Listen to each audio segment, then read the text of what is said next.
Julian Assange by Nils Melzer, United Nations Special Rapporteur on Torture. You will find this book available at the exit if you wish to buy.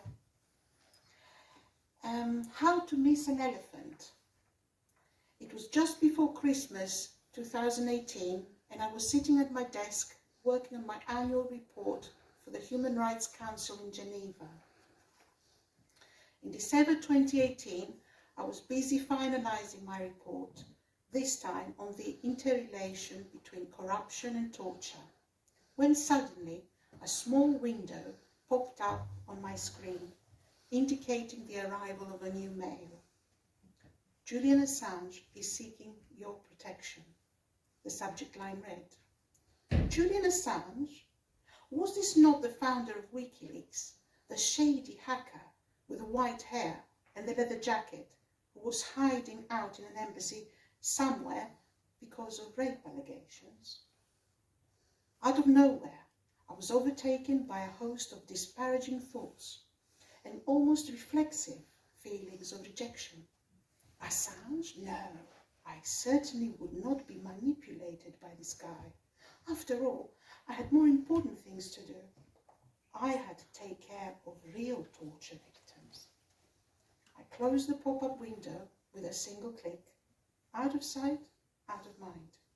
Then I turned back to my report on overcoming prejudice and self-deception in connection with official corruption. Not until a few months later would I realize the striking irony of this situation.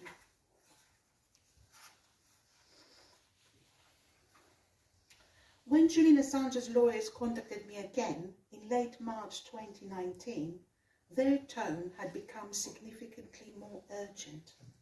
There were reasons to suspect that Assange's expulsion from the Ecuadorian embassy and consequently his arrest by British police might be imminent.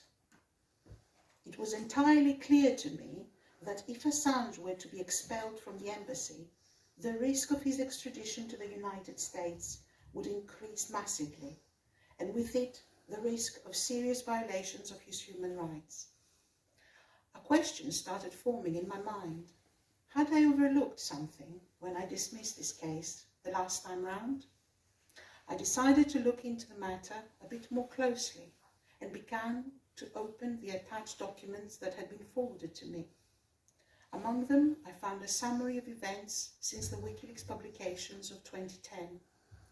The case was more complex than I had thought. Already, the case history of the Swedish rape investigation, which had been discontinued without any results in 2017, raised many questions.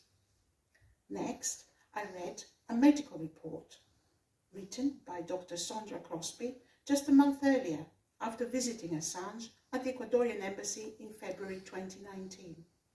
Crosby was not just anyone. A medical doctor and professor of medicine at Boston University, she was specialized in the examination of refugees and victims of torture, and had been one of the first physicians to independently examine detainees in Guantanamo. She had an excellent reputation, and her voice carried weight. And he goes on in his investigation in this marvelous book, which I highly recommend, to the point where he says the following. This book is intended to be an urgent appeal, an admonition to the international community of states that the system they have established for the protection of human rights is failing in a very fundamental way. A wake-up call to the general public, because a systemic failure of such magnitude ought to raise alarm bells with any ordinary citizen of a democratic state. A call, therefore, that should also be understood as a personal challenge to each and every one of us to open our eyes, to face the truth, and to take personal and political responsibility. Thank you.